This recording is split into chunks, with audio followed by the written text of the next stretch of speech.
इब्रानियों 11 उसका 6। विश्वास के बिना परमेश्वर को प्रश्न करना असंभव है, क्योंकि परमेश्वर के पास आने वाले को विश्वास करना चाहिए दो चीजों के लिए। पहले कि वह है, और दूसरा वह अपने खोजने वालों को प्रतिफल देता है। मेरे भाइयों बहनों, जैसे जैसे सब लोग ध्यान इधर देंगे, जैसे जैसे आप सत्य को जानेंगे वैसे वैसे दुष्ट आत्माओं से आजाद होते जाएंगे। हालेलुया। आप इतना ही सत्य जानेंगे तो इतनी ही दुष्ट आत्माएं निकल जाएंगी, लेकिन अगर आप इतना सत्य जानेंगे तो इतनी सारी दुष्ट आत्माएं चली जाएंगी आपके पास। आप बहुत सत्य जानेंगे तो बहुत आजाद हो जाएंगे। इसके लिए सत्य को जानना हमारे जीवन में बहुत जरूरी है। हाँ, एक प्रभु का दास कहता है कि जब तक सत्य सच शू पहनता है, जब तक, तब तक झूठ जो है वो आधी दुनिया घूम के आ जाता है। जब तक अभी सच बेचारा खाली शू पहनता है, जब तक, तब तक झूठ आधी दुनिया कवर करके आ जाता है। इसका मतलब है झूठ स्पीड में फैलता है। शैतान जल्द में काम करता है। हालेलुया। जहां पे आपकी तरक्की होनी चाहिए वहां पे आपके अविश्वासी भाई की तुरंत तरक्की हो गई। आप उधर ही हैं। आपको लगेगा अरे प्रभु में तो मैं हूं और ये इतनी तरक्की कर रहा है। ये इसके लिए तरक्की कर रहा है क्योंकि झूठ की स्पीड ज्यादा होती है। सच जो है बहुत ही पावरफुल होता है, और ऐसा पावरफुल होता है कि जब आप उसको जानेंगे तो स्थिरता की आशीषें आपको मिलती हैं। झूठे लोगों के पास भी आशीषें होती हैं। तुरंत पोजीशन पे आ जाते हैं, तुरंत पैसा उनके पास आ जाता है, तुरंत उनकी शादियां भी हो जाती हैं, तुरंत उनके घर में बेटा भी बेटी भी हो गई। लेकिन जितना स्पीड में वे ऊपर आते हैं उतनी स्पीड में शैतान उसको नीचे, क्योंकि उनका मार्ग फिसलने वाला मार्ग होता है। झूठ का मार्ग फिसलने वाला है, लेकिन सत्य का मार्ग चट्टान के ऊपर बना हुआ मार्ग।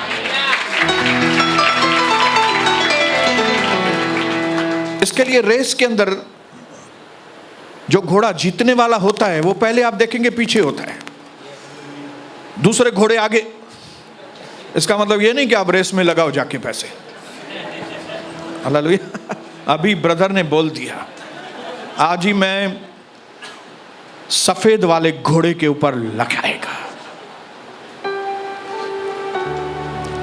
लेकिन ये जो घोड़ा जीतने वाला होता है ना, जब भी वो स्पीड पकड़ता है, कुछ टाइम के बाद स्पीड पकड़ता है, लेकिन जब स्पीड पकड़ता है तो उसको कोई पकड़ नहीं पाता है। हालेलुया। बोलिए हालेलुया। हमारा यीशु मसीह भी ऐसा ही है। हालेलुया। लोग समझते थे ये बेचारा है, लोगों का मारा हुआ, क्या हालत कर दी है लोगों ने इसकी, बेचारा। लेकिन जब मारा गया लोगों ने समझा चैप्टर पूरा हो गया, ये तो एकदम पीछे छूट गया। लेकिन वो मुर्दों में से जी उठा। और फिर जो उसने कारनामे दिखाए, फिर वहां से जो लोगों की जिंदगी में उसने काम करना शुरू किया, वहां से जो उसने अपने लोगों के अंदर रिवाइवल, तो आज 2000 साल बीत गए, यीशु मसीह को कोई भी पकड़ नहीं पाया। न प्रभु यीशु मसीह को कोई पकड़ पाया, न उसके लोगों को कोई पकड़ पाएगा। Praise the lord, hallelujah. मेरे भाइयों बहनों, इसके लिए सच को जानना, बोलो अपने पड़ोसी को, सच को जानना बहुत जरूरी। जो लोग जल्दी से उन्नति करते जाते हैं, उनको देख के आप अपने मन में कुड़कुड़ो मत, उनको बोलो आप चलो, हम आपके पीछे आते हैं। हालेलुया। आपके भाई ने नया घर लिया है, आप पुराने घर में ही हैं, आप भाई को बोलो यस ब्रदर, आप शिफ्ट हो जाइए नए घर में, मैं भी धीरे धीरे आपके पीछे आता हूं। हालेलुया। कुड़ो मत, कुड़कुड़ाओ मत, क्योंकि आपके जब दिन बदलेंगे तब तक वो बेचारे के दिन खराब भी हो जाएंगे। क्योंकि हमारा जो मकान है वो चट्टान। जिस दिन आपके जीवन में सही प्रार्थनाएं होना चालू हो जाएगी, मैं फिर से रिपीट करके बोलता हूं, क्योंकि कई लोगों को लगता है वे प्रार्थना कर रहे हैं,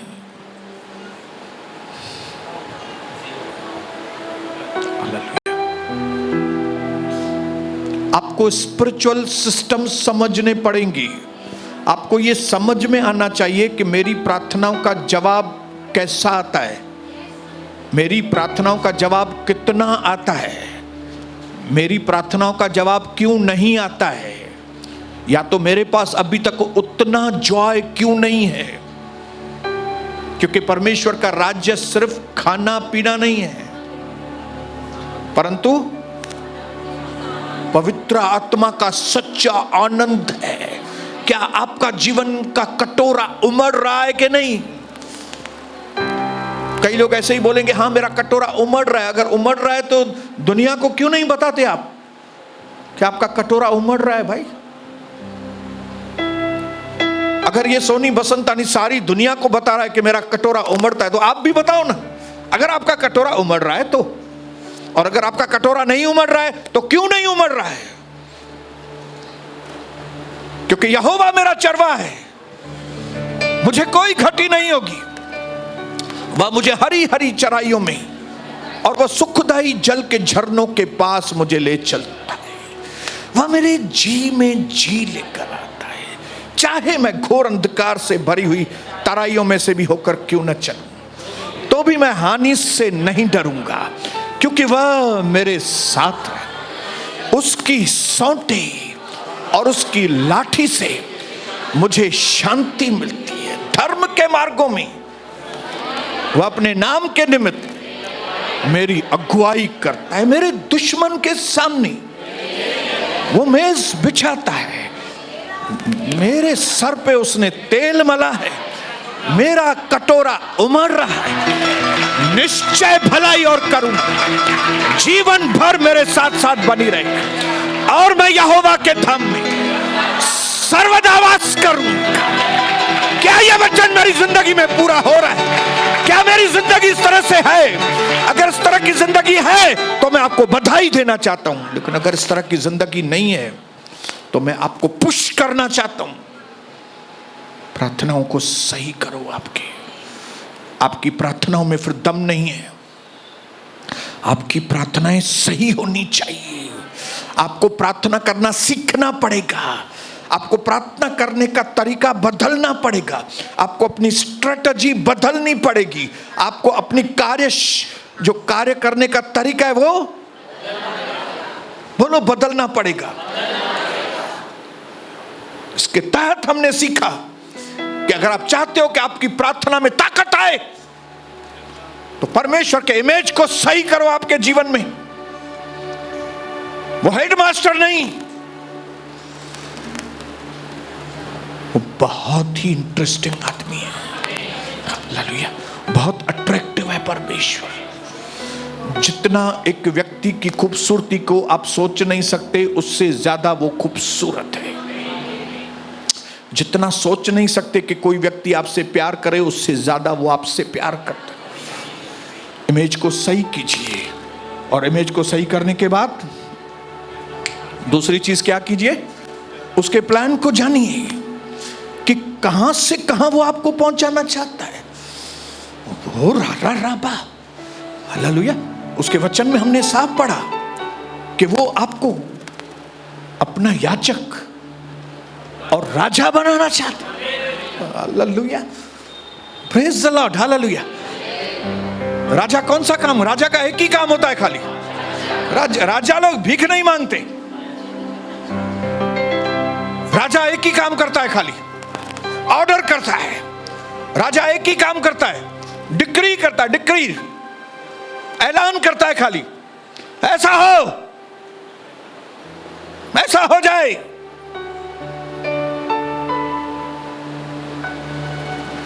और उसका तरीका भी प्रभु हमको बता रहा है। सही याचक बनने के द्वारा वो आपको राजा बनाना चाहता है। हालेलुया।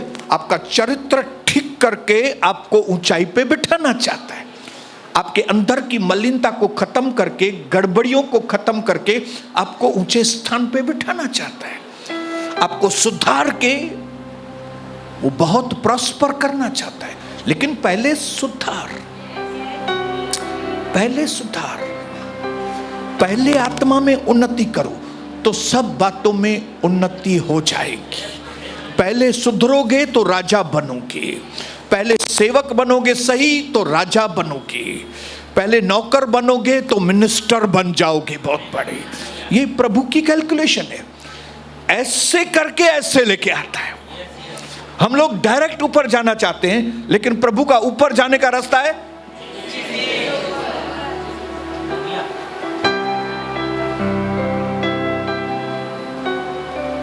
हालेलुया। उसने आपको अपना याचक करके ऊंचाई पर रखने के लिए बनाया है। हवाई जहाज को आसमान में उड़ाने के लिए बनाया गया है, लेकिन ऊंचाई पे आने के लिए उसको पहले जमीन पे स्पीड में, सही डायरेक्शन में दौड़ना, सही स्पीड में दौड़ के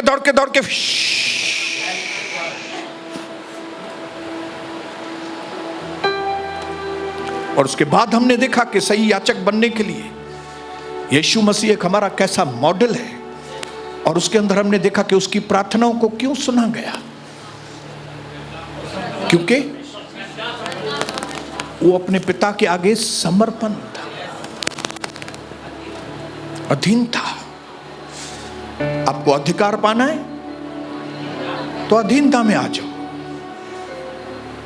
हमारे लोगों को अधीनता पसंद नहीं, इसके लिए अधिकार मिलता ही नहीं है उनको। हालेलुया। उनको जल्दी राजा बनना है, लेकिन वो तरीका ठीक नहीं है, गलत तरीका है।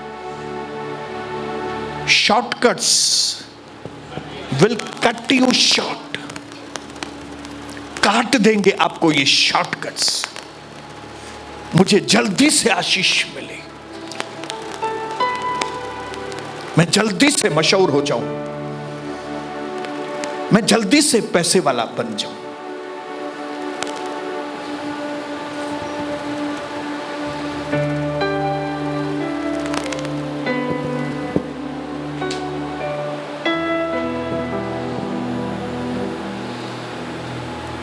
अधीनता, और अधीनता का मतलब क्या है बोलो? कि मेरी इच्छा नहीं। बोलिए बोलिए, मेरी इच्छा नहीं। ये प्रैक्टिस, और ये खाली जबानी ना हो, जबानी ना हो आपके, खाली ये इधर से निकलनी चाहिए बात। आपके प्रार्थना करने के अंदर ये चीज होनी ही चाहिए और दिल से होनी चाहिए, क्योंकि आपको मालूम होना चाहिए कि आप अपने आप से उतना प्यार नहीं करते जितना वो आपसे प्यार करता है। आप अपने आप को उतना नहीं समझ सकते जितना वो आपको समझता है। आप अपने लिए वैसी बेस्ट योजना बना नहीं सकते जितना वो आपके लिए बेस्ट योजना बना चुका है। इसके लिए भलाई इसी में है कि प्रभु मेरी मर्जी नहीं,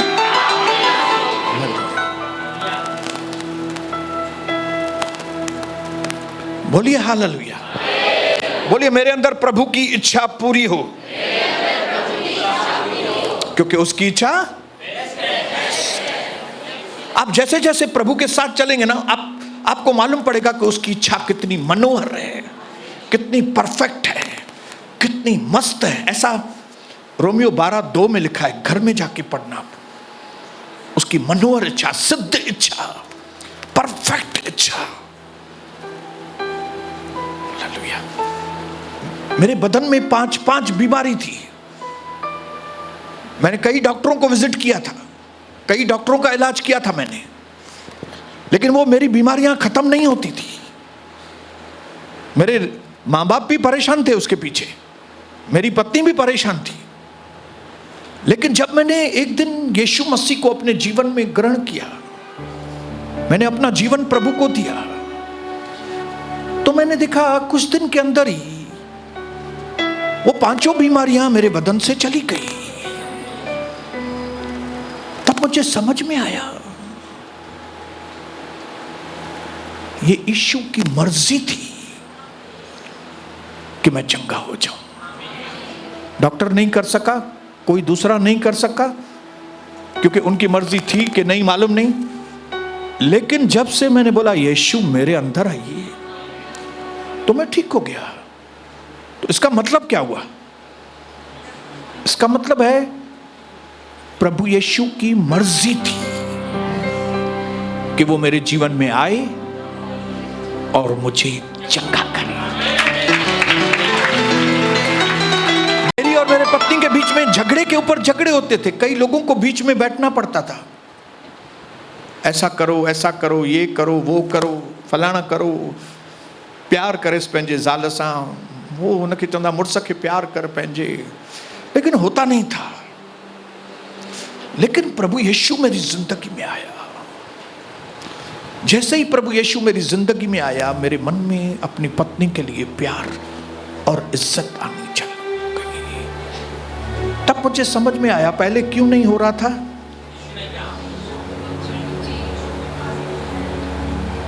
पहले क्यों नहीं हो रहा था, कुछ गड़बड़ था।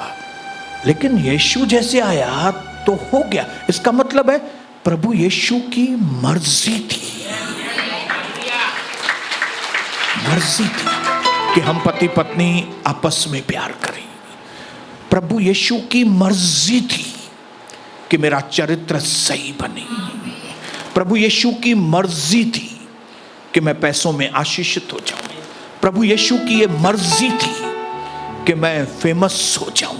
ये प्रभु की मर्जी, मेरी नहीं थी पहले मर्जी है।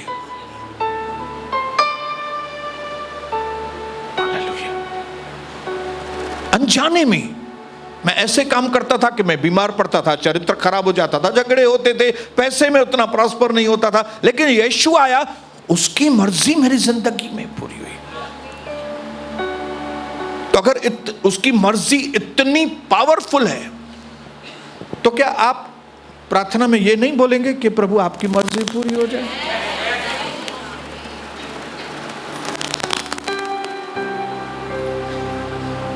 ये प्रभु की योजना थी कि मैं आऊं और उसको चंगा करूं। मैं आऊं और इसका पत्नी के साथ रिलेशन सही करूं। मैं आऊं और इसको पैसे में स्ट्रांग करूं। मैं आऊं और इसकी जो नीयत खराब है, इसकी नीयत को मैं सही करूं, इसके चरित्र को मैं सही करूं। बोलिए हालेलुया, बोलिए प्रभु यीशु की मर्जी मेरे लिए, बोलो दी बेस्ट है, द बेस्ट।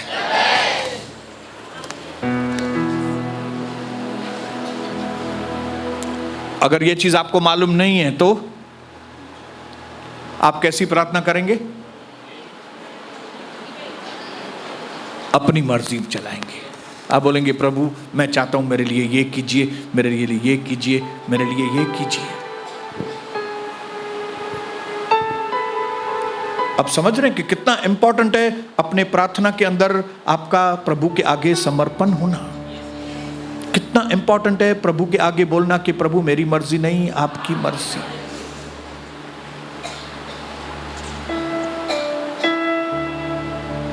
प्रभु का दास अल्बर्ट आइंस्टीन कहता है कि एक चीज जो है ना वो बहुत ही इन्फिनिट है। इन्फिनिट मतलब बहुत ज्यादा, एक चीज है ना बहुत ज्यादा है यार, और वो है आदमी की बेवकूफी। बोलता है यूनिवर्स भी, मेरी नजरों में तो दो चीजें हैं जो बहुत इन्फिनिटी है। एक तो ये यूनिवर्स बहुत ही इन्फिनिट है। इन्फिनिट है मतलब बहुत बड़ा है, लेकिन बोलता है उसके साथ साथ मेरी समझ से कि मनुष्यों की जो बेवकूफी है वो भी बहुत बड़ी है, क्योंकि इसी बेवकूफी के तहत हम प्रार्थना करते हैं कि मेरी मर्जी पूरी हो जाए। डरते हैं कि परमेश्वर की मर्जी बोलेंगे तो मालूम नहीं कौन सी लड़की से मेरी शादी कराएगा, कौन से लड़के से मेरी शादी कर, गरीब न वठी दे मुखे कोई, लेकिन मेरे को तो कार वाला चाहिए, मेरे को तो ये चाहिए, मेरे को तो ये चाहिए, मेरे को तो ये चाहिए।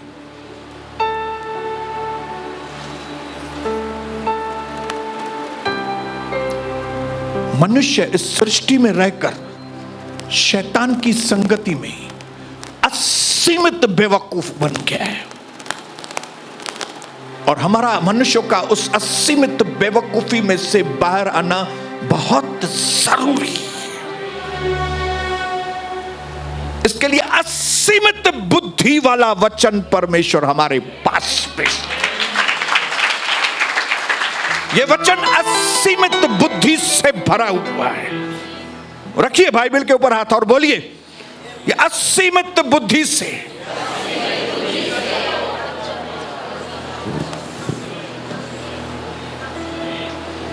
इस बाइबल के अंदर आपको सिर्फ और सिर्फ प्रभु उसकी पवित्रता, प्रभु उसकी पवित्रता, प्रभु और उसकी पवित्रता के बारे में, और ये प्रभु और उसकी पवित्रता हमको बुद्धिमानी से भरती है।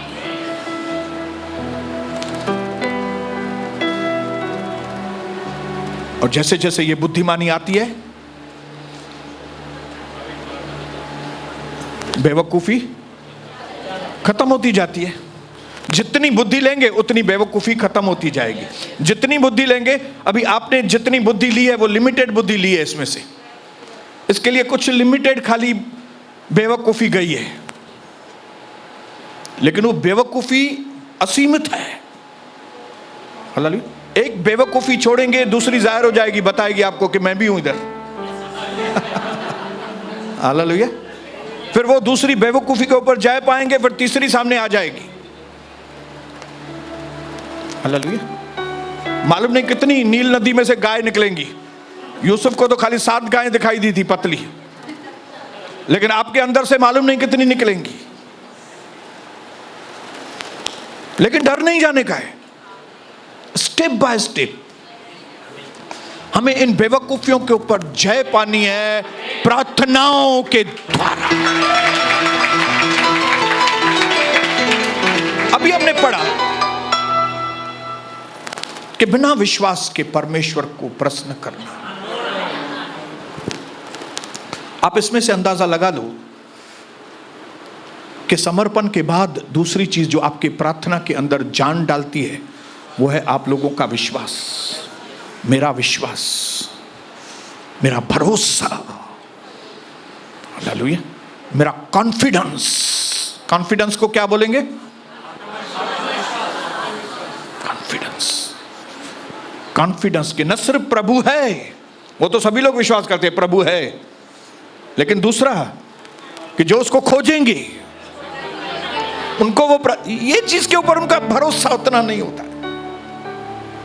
प्रभु है, लेकिन क्या आप खोजते हैं? और अगर आप खोजते हैं तो क्या आपको विश्वास है कि वो खोजने वाले को प्रतिफल देता है? ये बिना विश्वास के प्रार्थना खोखली प्रार्थना है, और ये बड़ा धोखा है। क्योंकि मैं जब प्रार्थना करते हैं, प्रार्थना करने के बाद हमारे कन्फेशन से समझ में आता है, हमारे कबूली नामे से समझ में आता है कि हमने जो प्रार्थनाएं की वो विश्वास वाली की कि अविश्वास वाली प्रार्थनाएं की।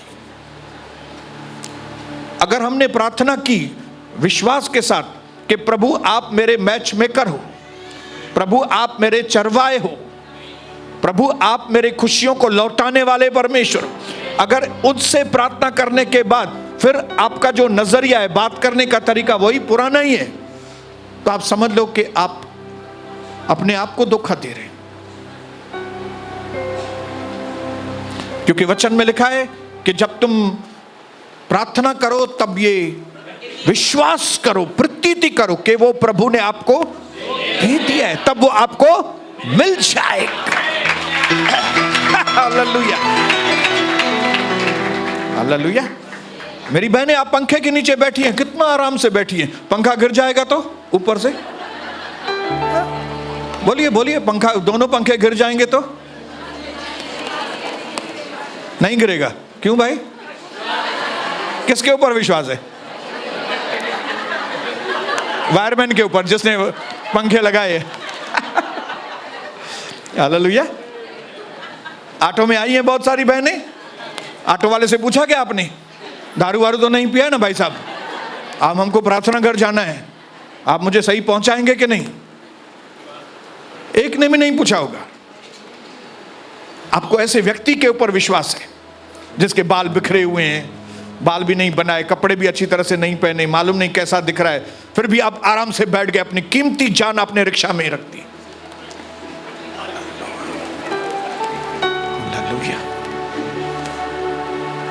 मार्केट में भाजी खरीदने के लिए जाती है, विश्वास के साथ खरीदती है कि इन भाजियों में जहर नहीं होगा।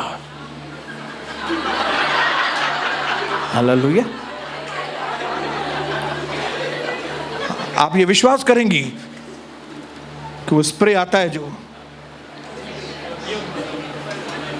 ये लगा के नहीं दिया है उसने, ये भाजियां बिल्कुल सही हैं, ये करेले बिल्कुल सही है, ये कद्दू बिल्कुल सही है, ये कद्दू थोड़ा टेढ़ा दिख रहा है लेकिन फिर भी मैं खाएगी क्योंकि ये जहर नहीं है। विश्वास है। और किसके ऊपर? भाजी वाले के ऊपर। और भाजी वाला क्या कहे, भाजी ले भाजी, ऐसे आदमी के ऊपर आपको विश्वास है। बड़ी बात है भाई। मेडिकल स्टोर पे आप जाते हो, पूछते नहीं हो कि भाई ये दवा असली है कि नकली है, ये लो पैसा, ये लो दवा। डोलो को खोला और डोलो गई अंदर, आपने पूछा भी नहीं कि भाई ये डोलो असली है कि नकली है। इतनी छोटी छोटी बातों के ऊपर दिल से विश्वास करते हैं, लेकिन कई बार हम यीशु प्रभु के ऊपर विश्वास करने में फेल हो जाते हैं। प्रार्थना करते हैं, प्रार्थना के बाद कन्फेशन, वही पुराना कन्फेशन।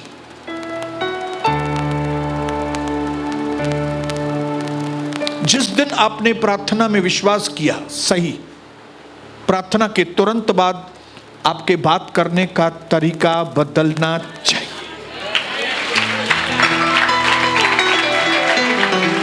आपको यह चीज मालूम पड़नी चाहिए कि क्योंकि मैंने विश्वास किया है, क्योंकि मैं जिस परमेश्वर से मांगता हूं वो बहुत महान, वो बहुत फेथफुल है, वो बहुत अच्छा है, वो बहुत सामर्थ्य है, वो जबान करता है तो वो उसके हिसाब से वो करता है। हालेलुया। जब आपको उसकी फेथफुलनेस के ऊपर, जब आपको उसकी गुडनेस के ऊपर, जब आपको उसके पावर के ऊपर विश्वास रहता है ना, तब प्रार्थना के बाद आप तसल्ली आपके मन में आ जाती है कि नहीं, प्रभु ने मेरी प्रार्थना को, और ये एक्सपीरियंस, अनुभव प्रभु आपको देना चाहता है। पहली बार में कॉन्फिडेंस कम होगा, दूसरी बार में थोड़ा कॉन्फिडेंस बढ़ेगा, तीसरी बार प्रार्थना करेंगे और कॉन्फिडेंस बढ़ेगा, क्योंकि एक प्रार्थना का जवाब आपने पा लिया, थोड़ा कॉन्फिडेंस बढ़ा।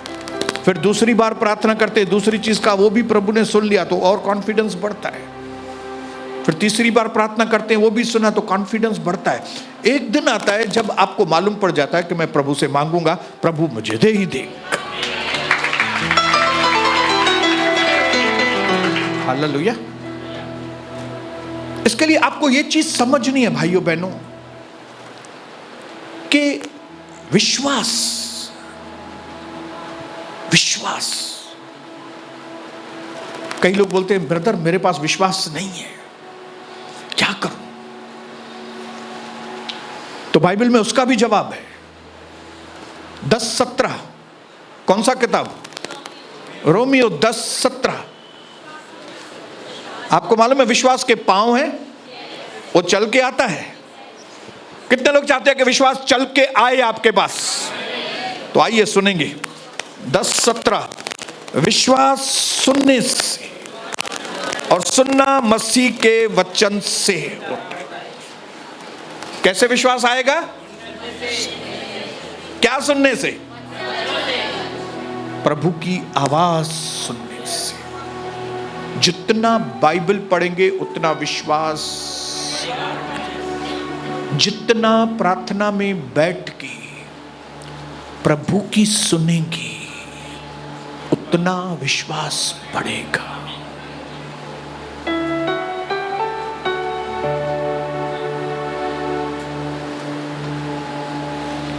इनिशियली जब नए नए आए होंगे तब आपने कैसे भी प्रार्थना की होगी, प्रभु ने सुनी होगी। लेकिन कुछ टाइम के बाद जब आप वैसे ही प्रार्थना करते हो जैसे आपको पहले, उसका जवाब आना बंद हो जाता है।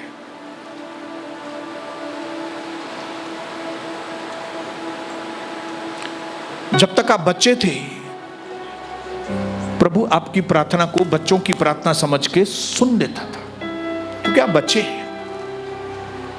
लेकिन कुछ समय के बाद परमेश्वर को यह उम्मीद है कि अभी आप बच्चों के जैसी प्रार्थनाएं न करें, अभी आप समझदारी वाली प्रार्थनाएं करें। और जिस दिन प्रभु को लगता है कि अभी इसकी प्रार्थनाएं समझदारी वाली प्रार्थनाएं होनी चाहिए, वहां पे आपको समझदार बनना पड़ेगा। नहीं तो आपकी प्रार्थना को परमेश्वर नहीं सुनेगा। क्योंकि प्रभु का जो मेन मकसद ये नहीं है कि जो आपको चाहिए वो आपको दे। प्रार्थना ये नहीं है कि जो आपको चाहिए वो प्रभु आपको दे। ये मकसद नहीं है प्रार्थना का। प्रार्थना का मकसद ये है कि आप प्रभु का एक बर्तन बने और इस बर्तन के द्वारा जो परमेश्वर चाहता है वो आपके द्वारा हो।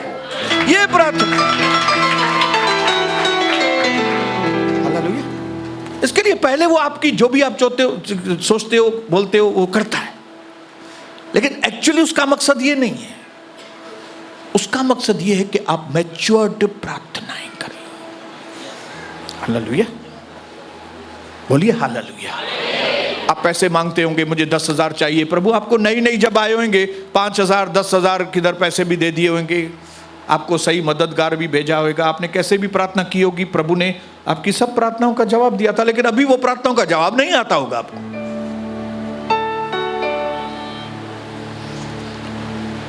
क्योंकि अभी चाहता है प्रभु कि आपकी मैच्योर्ड प्रार्थना हो। हालेलुया। और मैच्योर्ड प्रार्थनाएं विश्वास से भरी प्रार्थनाएं हो। हालेलुया। ये जो है ना कि प्रभु मेरी नहीं आपकी, ये कौन सी प्रार्थना है? मन ये मैच्योर्ड प्रार्थना है। मैच्योर्ड, बोलो मैच्योर्ड। मैच्योर्ड प्रार्थनाएं वो हैं जिसमें आप कम बोलते हो, सुनते ज्यादा हो।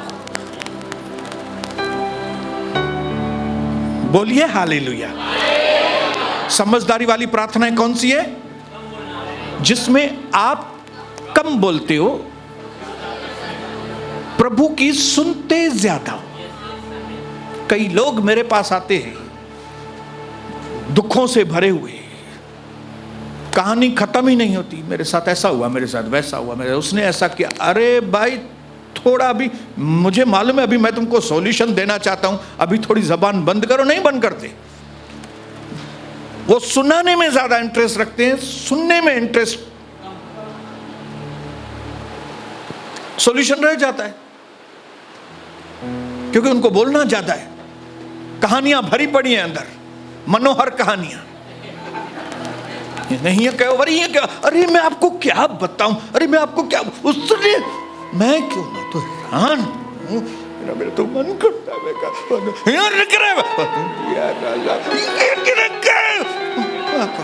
कैसे आई हूं, मेरे को मालूम है। इधर बोलते ही जाते हैं, बोलते ही जाते हैं।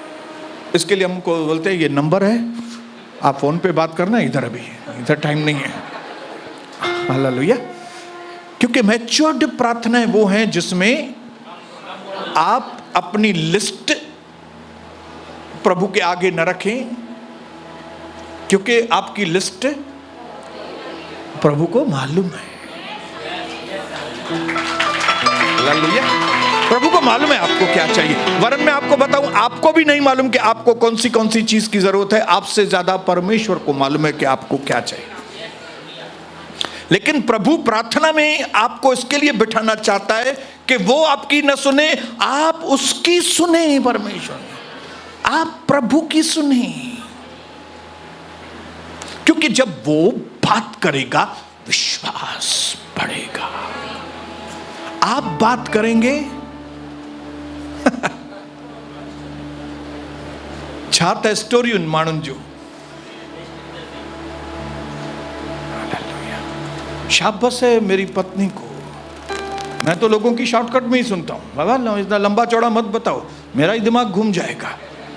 थोड़े में बताओ, ऐसा ऐसा हुआ, ऐसा, हाँ ओके, अभी उसका सॉल्यूशन है हमारे पास, प्रभु है हमारे पास, आपको सॉल्यूशन देंगे। हाँ ही है, पो चाहते हो, पो, ये पो वही करती है कविता।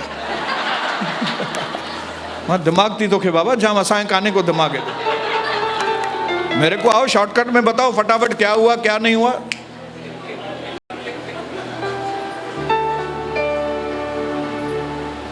क्योंकि आप जितना प्रभु से ज्यादा बात करेंगे उतना आप अपना समय वेस्ट करेंगे, क्योंकि उसको मालूम है सब। उससे अच्छा है कि आप प्रभु को बोलो, प्रभु आपको तो सब मालूम है।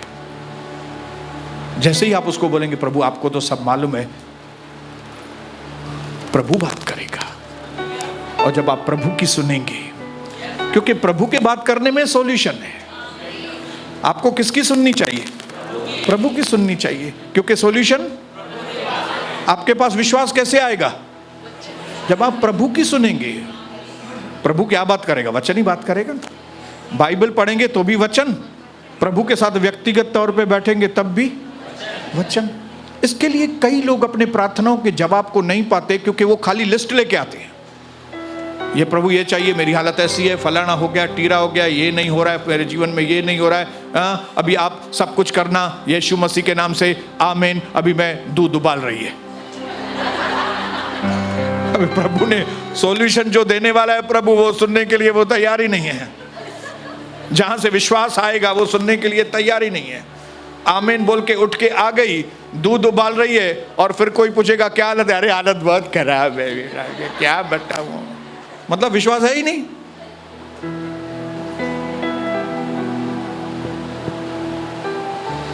आज मैं वचन के आधार पर आपको एडवाइस नहीं, वचन के अनुसार आज्ञा देना चाहता हूं। बुद्धिमान शख्स वो है जो बोले कम और उसकी सुने ज्यादा। हालेलुया। क्योंकि जब आप सुनेंगे आपकी विश्वास वाली आंखें खुलेंगी, और जब आपकी विश्वास वाली आंखें खुलेगी आपको सॉल्यूशन दिखाई देगा। और जब आपको वो प्रभु सॉल्यूशन दिखाएगा ना, तब आप उस सॉल्यूशन के लिए ही धन्यवाद करेंगे बैठ के। प्रॉब्लम को भूल के आपको समझ में आ जाएगा मेरे लिए सॉल्यूशन कर दिया है प्रभु। क्योंकि प्रभु ने जो बात किया वो दर्शन आ गया, वो दर्शन में समझ में आ गया मेरा प्रॉब्लम दूर हो गया है। और फिर कोई पूछेगा आपसे, भाई आप सुना है मैं बहुत आप प्रॉब्लम में। हाँ प्रॉब्लम में था, लेकिन अभी प्रॉब्लम सॉल्व हो गया है, क्योंकि मैंने प्रभु से विनती प्रार्थना कर दी है। हालेलुया। उसने मुझे बता दिया है कि वो उसने मेरे प्रॉब्लम को सॉल्व कर दिया। तो आज फ्राइडे को उपवास और प्रार्थना के दिन पे मैं चाहता हूं जो हमारे अंदर असीमित मूर्खता है प्रार्थनाएं करने में, उसको हम खत्म करें। जिसमें से एक मूर्खता कि हम अपनी लिस्ट बना के बैठते हैं, लिस्ट बोल के उठ के चले जाते हैं, सॉल्यूशन नहीं मिलेगा। बोलिए, इस मूर्खता को मैं छोड़ता हूं। बोलो,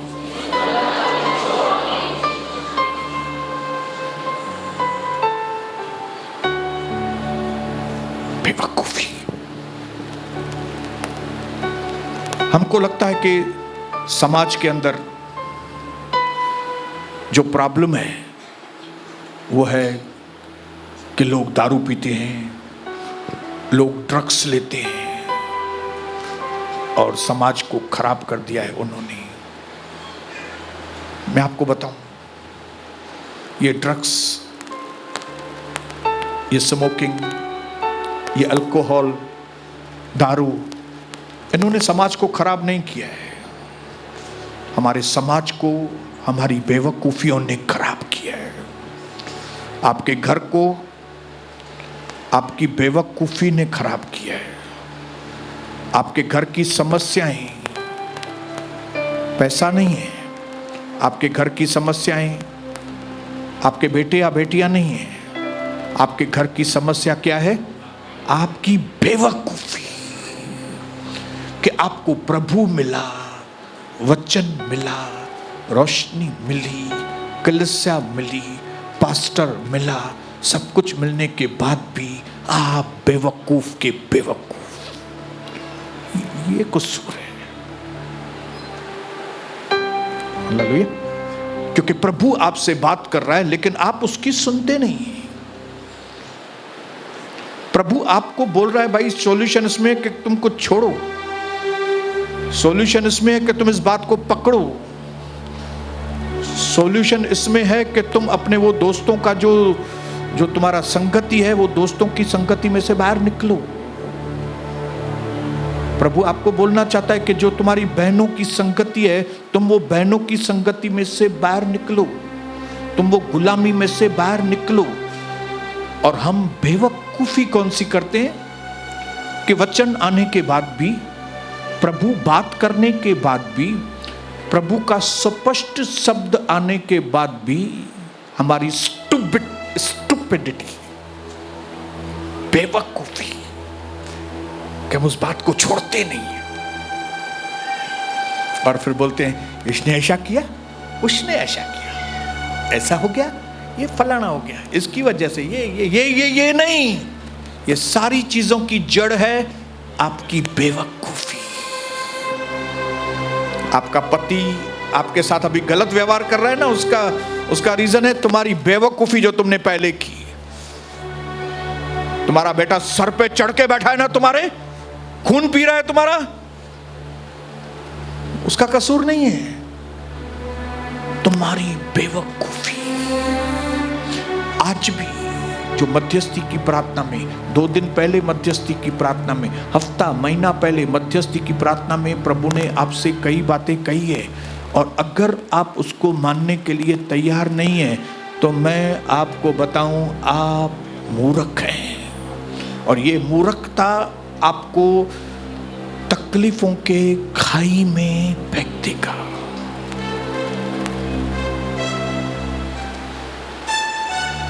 आज विश्वास के ऊपर बात हुई है, और आपको प्रभु ने बताया कि विश्वास आएगा कैसे? सुनने से, और सुनना कैसे? मसीह के वचन से। तो आज मैं देखना चाहता हूं कि आपके फोन किसके पास ज्यादा जाते हैं, प्रभु के पास के लोगों के पास? आप मूर्ख होंगे तो लोगों को ही फोन करेंगे, आप मूर्ख होंगे तो लोगों को ही बातें बताएंगे। लेकिन अगर आप बुद्धिमान होंगे तो आप प्रभु के साथ बैठेंगे, प्रभु की आवाज सुनेंगे, प्रभु की आवाज मानेंगे। मां ए मुझो परिवार, यहोशू ने क्या बोला? मैं और मेरा प्रभु की अच्छी तरह से। आप विश्वास करेंगे कि एक प्रभु को हमारी चीज मालूम है और एक दूसरी मेरी, कविता की और मेरे बच्चों को चीजें मालूम है। कई ऐसी बातें हैं जो बाहर ABCD भी उनको मालूम नहीं है। ABCD भी किसको मालूम नहीं। क्यों? क्योंकि प्रभु ने कहा है। और इस बात की वजह से कई लोमड़ियां हमारे गार्डन में घुस ही नहीं पाती। हालेलुया। हमारे बाग में लोमड़ियां घुसना चाहती हैं, लेकिन उन लोमड़ियों को घुसने का चांस ही नहीं मिलता है, क्योंकि नेट एकदम, जो जाल है वो एकदम टाइट है। मेरी कुछ चीज होगी तो मैं सिर्फ कविता को, सिर्फ सन्नी को, डिंकी को, शब्बू को, निखिल को, और बाहर नहीं। कविता की सग्गी बहन को भी नहीं, मेरे सग्गे भाई को भी नहीं। नहीं तो लोमड़ी आती है, लोमड़ी, बोलो लोमड़ी। और लोमड़ी आती है तो बाग को, आज कई लोगों के बाग खराब हो गए हैं क्योंकि लोमड़ियां आई है। आज उस नेट को बंद करना, परमेश्वर के साथ विश्वास में अगर आपको बढ़ना है, क्योंकि आपका विश्वास आपकी प्रार्थनाओं का जवाब लेकर आए। प्रभु ने कहा अगर तुम मेरे नाम से मांगोगे और विश्वास करोगे, प्रीति करोगे कि वो तुम्हारे लिए हो गया है, तो वो तुम्हारे लिए हो जाएगा,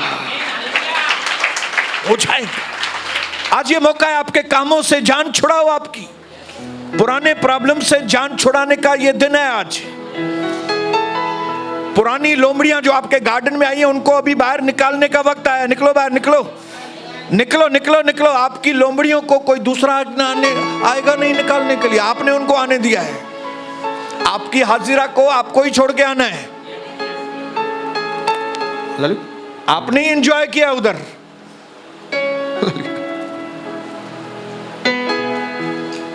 आपने ही ठड़ो ठकाव लगाया है वहां पे, बहुत आपने ही टाइम पास किया है उधर। आपको ही निकालना पड़ेगा इन लोमड़ियों को। प्रभु की आवाज, लिस्ट कम करो अपनी, प्रभु को बोलो आपकी, हमारी लिस्ट आपको मालूम है। हमारे मांगने से पहले ही वचन में लिखा है, वो जानता है कि हमें किस चीज की जरूरत है। इसके लिए हमारे बोलने के शब्द कम हो। आखिरी चीज, जब सुलेमान से परमेश्वर ने कहा कि मेरे बेटे मैं तुमको कुछ देना चाहता हूं, बताओ मैं तुमको क्या दूं, तब वचन में लिखा है सुलेमान ने उनसे एक ऐसा हृदय मांगा जो लिसनिंग हार्ट हो। इंग्लिश में अगर पढ़ेंगे, लॉर्ड गिव मी अ डिसर्निंग लिसनर्स हार्ट। एक ऐसा दिल दो जो सुनने वाला, आपका सुनूं मैं, क्योंकि आपका मैं सुनूंगा, ऐसा वचन में लिखा है, तो मैं प्रजा को अच्छी तरह से संभाल सकूं। जाते जाते आज घर से परमेश्वर से ये चीज मांगते जाना, लिसनर्स हार्ट, सुनने वाला हृदय। मेरी मर्जी नहीं, प्रभु आपकी मर्जी पूरी। दाऊद ने नातान से कहा, मैं परमेश्वर के लिए घर बनाना चाहता हूं। नातान ने कहा, बहुत अच्छी बात है, बनाओ, प्रभु के लिए घर बनाओ। लेकिन जैसे ही नातान बाहर गया, प्रभु ने नातान से बोला, दाऊद बोलता है मैं प्रभु के लिए घर बनाऊंगा, उसको बोलना नहीं, मैं दाऊद के लिए मकान बनाऊंगा। नातान जैसे ही बाहर आया, प्रभु की सुना, फिर वापस दाऊद के पास आया, दाऊद, प्रभु ने बोला है तुम्हारी मर्जी नहीं, हां तुम प्रभु के लिए मकान नहीं बनाओगे, महल नहीं। परमेश्वर बोलता है मैं अपने दास दाऊद के लिए। और जैसे ही दाऊद ने यह सुना कि परमेश्वर मेरे लिए घर बनाएगा, वो तुरंत रूम में गया, बंद किया, घुटने पे आया और अपने हृदय को प्रभु के आगे खाली, मैं कौन हूं प्रभु के आप मेरी इतनी स्तुति, मेरे पास क्या है, मैं हूं क्या कि आप मेरी इतनी स्तुति। और उस दिन दाऊद ने अपने आप को खाली करके परमेश्वर के शब्दों को अपने अंदर भरा। आज जाके अपने घर में प्रभु के शब्दों को आपके अंदर भरना। आज प्रभु के शब्द आपके अंदर भरपूर आए, आपका हृदय मनुष्यों के शब्दों से खाली हो जाए, परमेश्वर के शब्द आपके अंदर आए, ताकि हम विश्वास में बढ़े यीशु प्रभु के नाम से।